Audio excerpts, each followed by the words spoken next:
ನನಗೆ ಕೂಡ IAS ಆಗಬೇಕು ಎಂಬುದು ತುಂಬಾ ಹಿಂದೆಯಿಂದಲೇ ಚಿಕ್ಕ ಮಗುವಾಗಿರುವಾಗಲೇ ಒಂದು ಕನಸಿತ್ತು. ಆದ್ರೆ ನಾನು ಕಾಲೇಜ್ ಮುಗಿದ ತಕ್ಷಣ ನಾನು ಒಂದು IFS ಎಕ್ಸಾಮ್ ಅನ್ನು ತಗೊಂಡೆ, forest service exam. Forest officer ಆಗಿ ಫಸ್ಟ್ ಅಟೆಂಪ್ಟ್ ಅಲ್ಲೇ ಸೆಲೆಕ್ಟ್ ಆದ. ಅದಾದ ನಂತರನೂ ನಾನು IAS ಆಗಬೇಕು ಅಂತ ಒಂದು ಕನಸು, ಅದನ್ನ ನನಸು ಮಾಡ್ಲೇಬೇಕು ಅಂತ ಒಂದು ಫೈರ್ ನನ್ನ ಒಳಗಡೆ ಇದ್ದೆ. ಆದ್ರೆ ಆ ಮಧ್ಯದಲ್ಲಿ ನನಗೆ ಮದುವೆನೂ ಆಯ್ತು. ಮದುವೆ ಆದ ನಂತರ ನಾನು ಪ್ರೆಗ್ನೆಂಟ್ ಇದ್ದೆ. ಇನ್ನು ಯಾಕೆ ನೀನು IAS ಓದಬೇಕು ಅಂತ ಹೇಳ್ತಾ ಇದೀಯ ಅಂತ ಎಲ್ಲರೂ ಕೂಡ ಹೇಳಿದ್ರು. ಬಟ್ ಆದ್ರೆ ಅದು ನನ್ನ ಕನಸು. ನನ್ನ ಕನಸನ್ನು ನಾನೇ ನನಸು ಮಾಡಬೇಕಾದ್ರೆ ವಿನ ಬೇರೆ ಯಾರು ಕೂಡ ಮಾಡಕ್ ಆಗಲ್ಲ.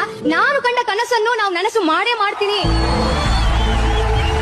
ಆದ್ರೆ ಒಂದು ಸಮಸ್ಯೆ ಏನಿತ್ತು, ಅವಾಗ ನಮ್ಗೆ ಹೆರಿಗೆ ಟೈಮ್ ಪಕ್ಕದಲ್ಲಿ ಪ್ರಿಲಿಮಿನರಿ ಎಕ್ಸಾಮ್ ಇದ್ದಾಗ ನಮ್ಗೆ ಹೆರಿಗೆಗೆ ಒಂದು ವಾರ ಅಷ್ಟೇ ನಮ್ಗೆ ವ್ಯತ್ಯಾಸ ಇತ್ತು. ಅವಾಗ ನಮ್ಮ ಫ್ಯಾಮಿಲಿ ಡಾಕ್ಟರ್ ಹತ್ರ ಕೇಳಿದ್ವಿ, ನಾವು ಹೋಗಿ ಎಕ್ಸಾಮ್ ಬರೀಬೇಕು, ಟ್ರಾವೆಲ್ ಮಾಡಬಹುದು ಅಂತ ಕೇಳಿದ್ವಿ. ಬಟ್ ಆದ್ರೆ ಡಾಕ್ಟರ್ ಹೇಳಿದ್ರು, ನೀವು 35 ವೀಕ್ಸ್ ಕಂಪ್ಲೀಟ್ ಆಗಿದೆ, ಯಾವಾಗ ಬೇಕಾದ್ರೂ ನಿಮ್ಗೆ ಡೆಲಿವರಿ ಆಗಬಹುದು, ನಾನು ರೆಕಮೆಂಡ್ ಮಾಡೋದಿಲ್ಲ, ನಿಮ್ಮ ಓನ್ ರಿಸ್ಕ್ ಅಲ್ಲಿ ನೀವು ಹೋಗಬಹುದು ಅಂತ ಹೇಳಿದ್ರು. ಆಯ್ತು, ನಾವು ಹೋಗಿ ಎಕ್ಸಾಮ್ ಬರೆದುಕೊಂಡು ಬರೋಣ ಅಂತ ಹೋಗಿ ಬರೆದುಕೊಂಡು ಬಂದೆ. ಅದು ಆದ ನಂತರ ನನಗೆ ಮಗುನು ಹುಟ್ಟಿತು ಒಂದು ವಾರದಲ್ಲಿ. ಮೇನ್ಸ್ ಎಕ್ಸಾಮ್ ಇದ್ದಾಗ 4 ತಿಂಗಳ ಮಗುನ ಇಟ್ಕೊಂಡು ಎಲ್ಲರೂ ಹೇಳಿದ್ರು, ಇದೆಲ್ಲ ಸಾಧ್ಯನೇ ಇಲ್ಲ, ಪ್ರಿಲಿಮ್ಸ್ ಹೆಂಗ ಕ್ಲಿಯರ್ ಮಾಡಿದ್ರಿ, ಮೇನ್ಸ್ ಎಕ್ಸಾಮ್ ಅವರು ಎಲ್ಲರೂ ಕೂಡ ಎಷ್ಟೋ ರಾತ್ರಿಗಳು ಕಷ್ಟಪಟ್ಟು ಓದ್ತಾ ಇದ್ದಾರೆ, ನೀವು ಒಂದು ಮಗುವನ್ನು ಇಟ್ಕೊಂಡು ಮಗುವನ್ನು ನೋಡ್ಕೊಂಡು ರಾತ್ರಿ ನಿಮ್ಗೆ ಮಲಗಕ್ಕಾಗಲ್ಲ, ಅದಕ್ಕೆ ಟೈಮ್ ಸಾಲಲ್ಲ, ನೀವು ಎಲ್ಲಿಂದ ಓದ್ತೀರಾ ಅಂತ ಎಲ್ಲರೂ ಕೂಡ ಪ್ರಶ್ನೆ ಮಾಡಿದ್ರು. ಬಟ್ ಆದ್ರೆ ಮೇನ್ಸ್ ಎಕ್ಸಾಮ್ ಕೂಡ ಕ್ಲಿಯರ್ ಆದೆ. 7 ತಿಂಗಳ ಮಗುವನ್ನು ಇಟ್ಕೊಂಡು ಇಂಟರ್ವ್ಯೂ ಕೂಡ ಹೋದೆ.